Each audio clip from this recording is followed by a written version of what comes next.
In this section of videos, this playlist, I'm going to really continue from where the last playlist left off, which was programming APIs, in particular looking for endpoints using Python and Android or Java, mainly using our own database and our own PHP endpoints. We're going to continue along the same vein, but I'm changing the language now from Python and Android into JavaScript. Now, JavaScript is a client-side scripting language. It's quite difficult to get along with. There are various libraries that can be attached to it to try and make the programming easier if you think it's easier. Sometimes it looks a little bit more complicated, but I think the hardest thing with JavaScript is actually debugging it in the browser. There are methods. At the bottom of the screen you can see I've got a browser called Firefox.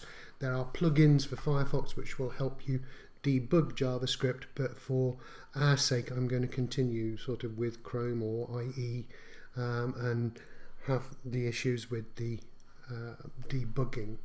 First thing I'm going to do is sort of copy one or two files from the last section of videos. If you haven't watched those sections of videos, I'm not going to go through everything that we did in them. Certain files were created. There's not much, 30-40 lines of code max in all the files. Watch the videos if you want, or just try to follow along from what I'm doing. But I'm going to still use the same database. The database was in PHPMyAdmin. I'll quickly go over what it was. So in PHPMyAdmin, when we get there, when we log on, a database was created. Very, very simple database, just consisting of a first name, last name, and an age. So if I open up the person table, I've got some data in my database. The table is called person, and I've got the fields ID, first name, last name, and age. There is also a simple trigger in there, just in case you haven't been following along. And the trigger basically takes the age and determines whether it's invalid. In other words, it's got to be positive. It's got to be greater than 0 for it to accept it. If the value you try to insert is less than 0, it's not going to enter the data into the database. So that's the database that we used, and the way we used the database, which is called WPS, and the table's person, was in a set of files called in my sandbox in the XAMPP folder, called add person, which basically took a first name, a last name, and an age and added the person to the database. The get person took I think it was a surname or a first name, something like that, went and found that data in the database and returned it. Both of those return JSON data. The add person just returns a very, very simple success or fail message, whereas the get person actually returns the fields being first name, last name, age from the database. Another one that we had was post person. So the get person and the post person, the difference between them is that one actually sent the information via the URL. As we can see at the top, this is a get because it's got a question mark, and then we've got name value pairs separated by an ampersand. So there's the ampersand. So I've got a variable db which contains the value WPS. I've got a table which contains the value person. I've got another one, token, which contains that number. So that is a get request. The post person does exactly the same thing, but instead of writing the information on the URL, it sends it in the HTTP request, in the body of the actual request. And it's requests that we're really going to be focusing on now. We're moving on from basic get and post into things called HTML or HTTP requests. We touched on it briefly in Android. Python, it was a little hidden. So that's what we're looking at. what I want to do is have a file called get data. I don't seem to have one in here called get data, which just ignores any input and just returns the value. So I'll probably create that.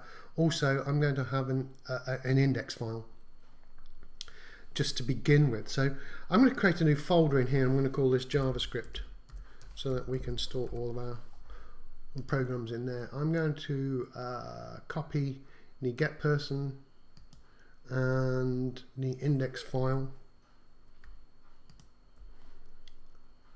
and I'm going to paste those in the JavaScript folder.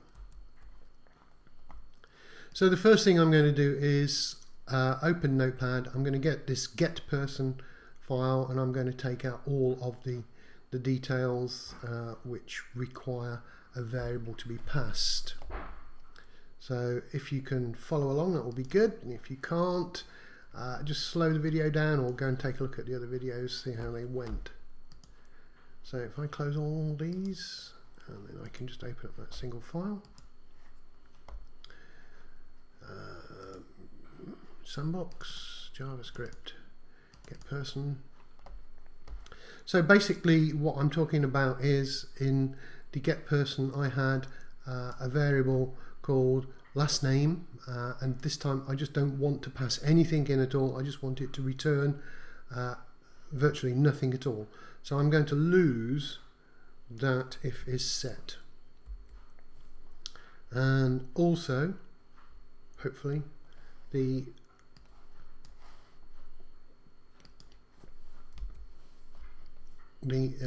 closing bracket that went with it. I don't want to capture the variable. The query is going to just be select all from person, so I don't need any of that. It's a basic query. That's normal. I still want to have my error messages, and I still want to pass back the information as an ID, first name, last name, and age from person, push it into the array. I think I'm just about finished with that. However, I've got this sneaking suspicion that something is sort of missing from it, and possibly we don't need this else statement because there's no parameters that are going to be passed. So that's looking pretty okay. Let's see if I can actually dedent all that region. There we go, and save that as, because I don't want to change the get person, I just want to call this get data.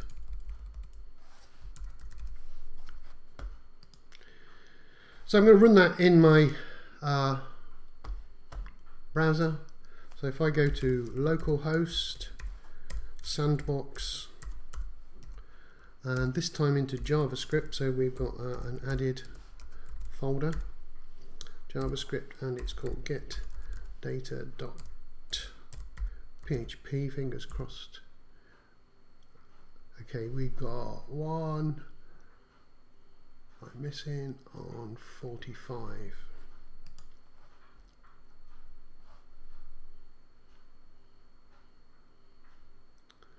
Or maybe we've got one too many.